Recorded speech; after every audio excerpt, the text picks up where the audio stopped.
जंगल के एक कोने में एक मेहनती चीता रहता था।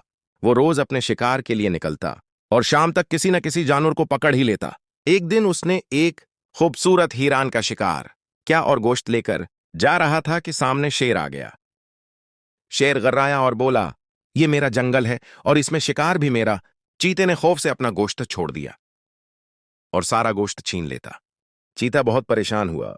एक दिन वो जंगल के तमाम जानवरों को इकट्ठा करके बोला, ये शेर रोज मेरा शिकार छीन लेता है। मैं मेहनत करता हूं लेकिन मजा वो लौटता है।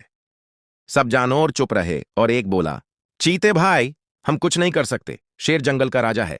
चीता अफसरदा हो गया मगर हिम्मत नहीं हारी। उसने सोचा, अगर सब खामोश हैं तो कुदरत खुद इंसाफ करेगी। अगले दिन चीते ने शिकार क्या और गोश्त के नीचे नुकीले कांटे रख दिए। शेर आया और हसब आदत वो गोश्त छीन कर खाने लगा। चंद लम्हों बाद शेर जोर से धाड़ा। कांटे उसके मुंह में चभ गए